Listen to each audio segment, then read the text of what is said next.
Hi, Camp First Grade. Our story today is Miss Nelson is Missing by James Marshall.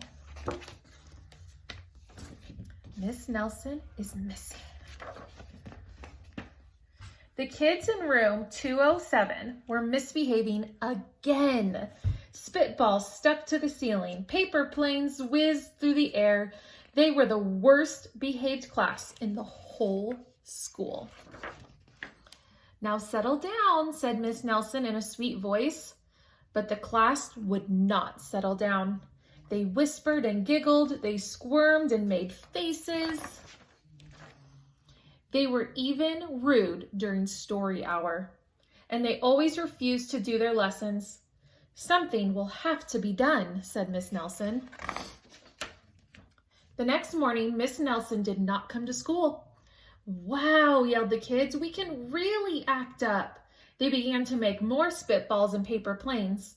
"Today, let's just be terrible," they said. "Not so fast," hissed an unpleasant voice. A woman in an ugly black dress stood before them. "I am your new teacher, Miss Viola Swamp." "Where is Miss Nelson?" asked the kids. "Never mind that," snapped Miss Swamp. "Open those arithmetic books." Miss Nelson's kids did as they were told. They could see that Miss Swamp was a real witch. She meant business.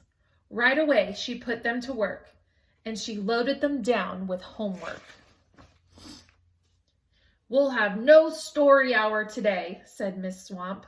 "Keep your mouths shut," said Miss Swamp. "Sit perfectly still," said Miss Swamp. "And if you misbehave, you'll be sorry," said Miss Swamp. Days went by and there was no sign of Miss Nelson. The kids missed Miss Nelson. "Maybe we should try to find her," they said. Some of them went to the police. Detective McSmog was assigned to the case. He listened to their story. He scratched his chin. He said, I think Miss Nelson is missing." Detective McSmug would not be much help. Other kids went to Miss Nelson's house. The shades were tightly drawn and no one answered the door. In fact, the only person they did see was the wicked Miss Viola Swamp coming up the street. "If she sees us, she'll give us more homework." They got out just in time. "Maybe something terrible happened to Miss Nelson. Maybe she was gobbled up by a shark," said one of the kids. But that didn't seem likely. "Maybe Miss Nelson went to Mars," said another kid. But that didn't seem likely either. "I know," exclaimed one know-it-all. "Maybe Miss Nelson's car was carried off by a swarm of angry butterflies." But that was the least likely of all. The kids in room 207 became very discouraged. It seemed that Miss Nelson was never coming back, and they would be stuck with Miss Viola Swamp forever. They heard footsteps in the hall. "Here comes the witch," they whispered. "Hello, children," someone said in a sweet voice. It was Miss Nelson. "Did you miss me?" she asked. "We certainly did," cried all the kids. "Where were you?" "That's my little secret," said Miss Nelson. "How about a story hour?"